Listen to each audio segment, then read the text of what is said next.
Your bounce it, biggity bop, bop, bop, work your upper upper. You mix it when you clap it when you bounce your upper upper. Your bounce it, biggity bop, bop, bop, work your upper upper. You mix it when you clap it when you bounce your upper upper. Shake, shake, shake, shake. Hey y'all, it's me, Malibu Darby. Welcome to my channel. If it's not your first time watching, welcome back. Let's jump right into it because I'm nervous. Today we are doing a first impression, get ready with me, try on of the Fenty Soft Matte Powder Foundation. Now, I have not done a Fenty foundation review since the very first one came out, and I still have a 430 that has literally been used once. If anybody wants to pay for shipping and buy that. Because I just didn't like the texture. I didn't like the consistency. I didn't like how much it oxidized. I just was not here for it. So I hadn't tried any of the new ones that they've been coming out with, but something about the powder has been talking to me. I actually went to the store when it first came out, maybe a month or two ago, and I just stared at it and I was just like, you know, powder foundation is a little bit of a throwback, but I felt like Rihanna had a reason for doing this, and for some reason this one said, let me try it. So here we are. So if you're interested in seeing my thoughts, my first impression of this soft matte foundation, this soft matte powder foundation from Fenty, let's get into it. So I've already clearly done a little brow, a little eye, because this is literally about the foundation today, and that's all I need it to be about. So packaging, y'all know Fenty always comes through with the consistent packaging. So this is, let's get this up in here. Just like a regular powder little press thing. It kind of reminds me, when I think of powder foundation, I think of Fashion Fair. And I just think of like that really full matte kind of look, which I'm not mad at because I love a good full. And my thinking was this might be good for summer when I'm like oily and sweaty and all that kind of stuff. The powder might be good. That's what I'm hoping for. First, let me go ahead and put this on. I'm going to be going in with the Milk Hydro Get Primer and just putting that on. You know, you have to let it sit for a minute or two, so I want to go ahead and get that on while we chat a little bit about the foundation. Now, I have tried to minimize like my contact with other reviews because I don't want to be swayed. I think I watched a little bit of Jackie's and just like some color matching part of other girls to try to make sure I got the right color. I did go buy this in store because I just can't get with the buying makeup online. Whether we're in a Panasonic or not, I just cannot get with ordering makeup online. I need to see it. So this is how it looks. So a couple things that are important to know. Powder foundation in the pan is deceiving. You cannot look at the color and ever guess your color, ever. Also deceiving though is even when you swatch it, it's still, you can't even see. Well, maybe that is a good match.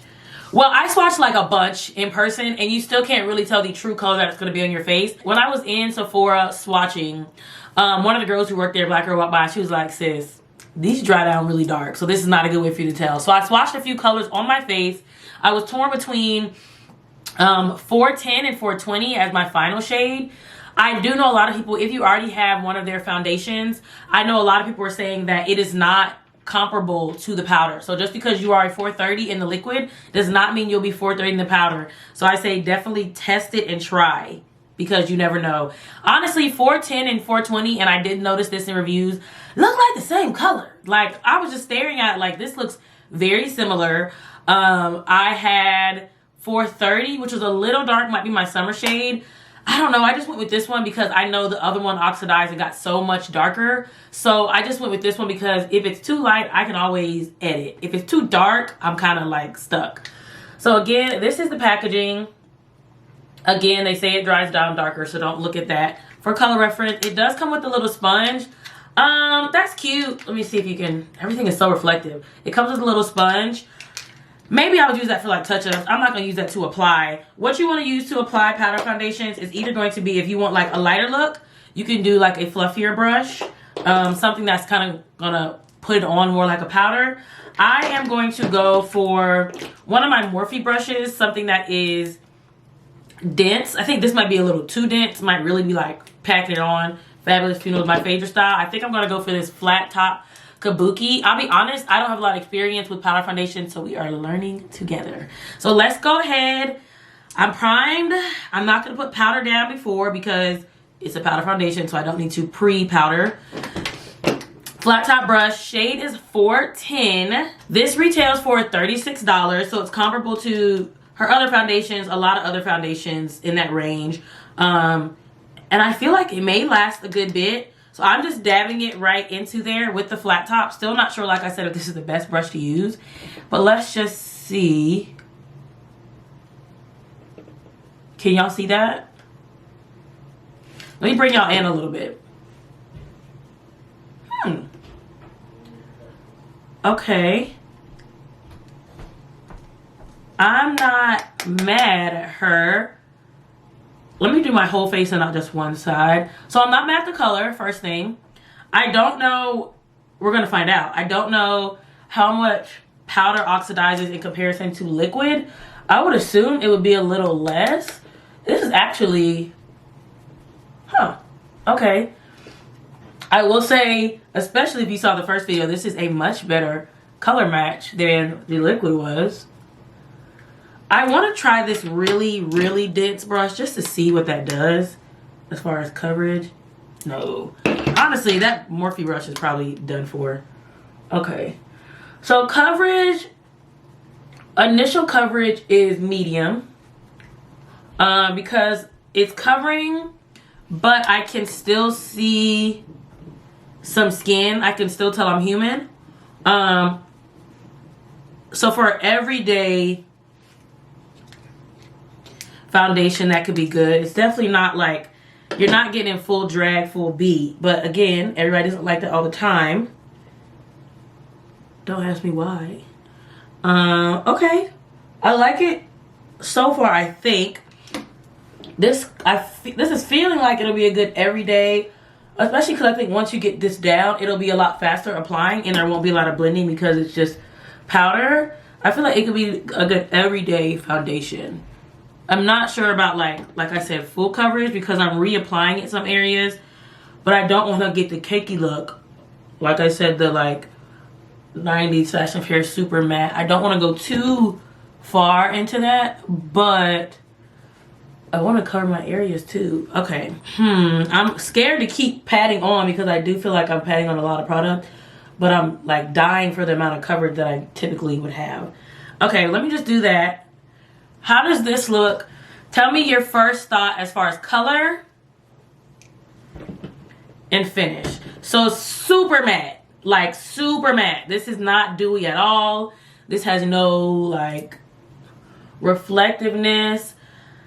Let me just see. In my little monitor, the color looks good. Maybe a little red.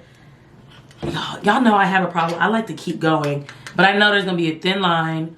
So okay, so it's definitely medium coverage. That's my verdict because I have hyperpigmentation around my mouth, and even when I pat more on, you can still see it, but that's okay because we did the base. So like if you're like, boom, I just want a little bit more even, I just want to look a little bit more awake, I think you could honestly get away with just even using the little sponge and just patting on a little powder when you're going into work, call it a day. I'm not gonna just do that though because, come on, I'm not just gonna do that. I'm gonna take a mix of Fenty 380 and Born This Way Maple concealers and just kind of start to highlight and conceal in my usual areas. I'll be honest, I am interested to see how these liquid products apply on top of the powder products. I'm concerned about if it's going to get patchy, if stuff's going to move around weird, how coverage is going to be. So I am interested to see that, which is one reason I wanted to use the Fenty concealer, because y'all know I do believe like products that are formulated together work better together. So I did want to make sure somewhere in here I used the Fenty concealer. When I do stuff like this, I realize how many products from one company I have, because I'm about to go in with that cream contour and Toffee Tease and place a little bit of that while I let this concealer dry down. When I say a little bit, I mean a little bit, because she is intense. Oh, it's patchy. Okay, so note to self, you cannot let the concealer dry down that long when you have the powder foundation. I think I just need to place and go. I don't need to let it kind of sit and dry down because it did get a little patchy around my mouth. Let's hope we can save the under eye. I'm gonna go and spray. My sponge is already damp, but I'm just gonna spray it with some dewy spray from MAC just to kind of re-moisten it.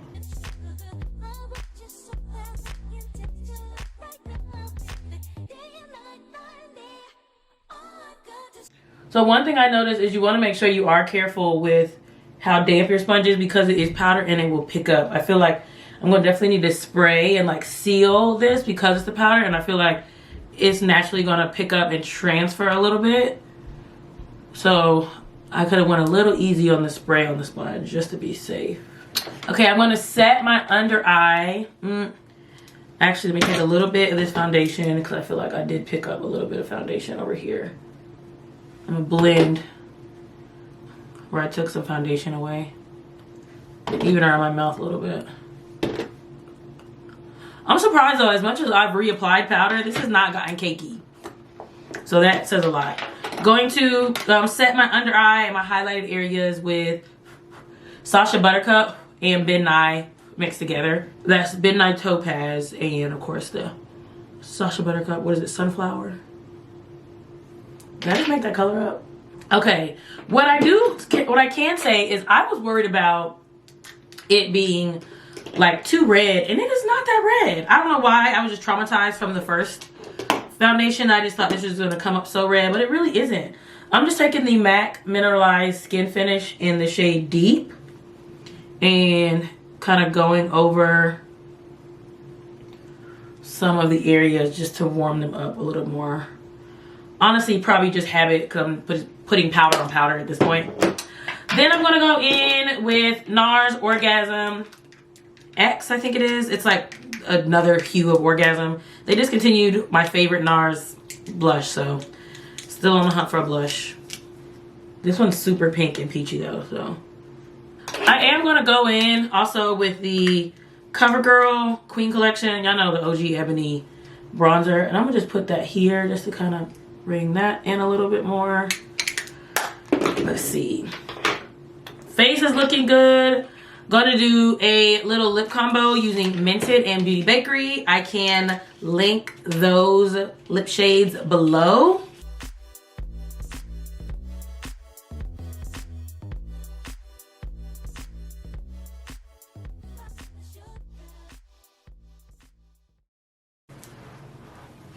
Okay, and I think that does it. Let me just, I feel like a little dewy setting spray is going to be important for this powder not to cake up on me. But overall, let me know your thoughts. Overall, I like it. I will say I like it more than the liquid foundation. I think this is going to be great for summer, warm weather, spring, that kind of stuff. I think this is going to be good for every day. I don't know if for me this is like a nighttime full beat face, but I think as far as like skin, quick, I mean, it's still giving beat, but it's not like a whole new skin. But everybody doesn't always want that. Sometimes you don't always need that. I feel like for a good put together face, this is looking good. And in my head, I just feel like this is gonna last a long time. I just feel like a powder product like this just is not gonna, you're not gonna hit pan fast on this. So I think for 36 bucks, that's definitely worth it. And as far as now, I'll update y'all on my Instagram or something if it goes haywire. As far as now, I don't see it getting like super orange or turning crazy. Let me know what you guys think. Let me know if you try this product, how you like it. Is there another powder foundation that you tried? Maybe I'm just asleep on powder foundations. I don't know. How does color match look? Y'all know I always feel like screen to mirror to camera is a little different. So let's see. I was torn between 410 and 420. I went with 410. So let's see if this is the best proper color. Maybe not for summer, but I think right now it might be a pretty good match. So yeah, guys, that is my first impression review of the Fenty Soft Matte Powder Foundation. Let me know your thoughts. I'm gonna keep giving this, I'm gonna give this another chance because I really ran off on them after the first foundation. I'm gonna give them a chance and see how I like this. But thank you guys for watching. I will see you in the next video.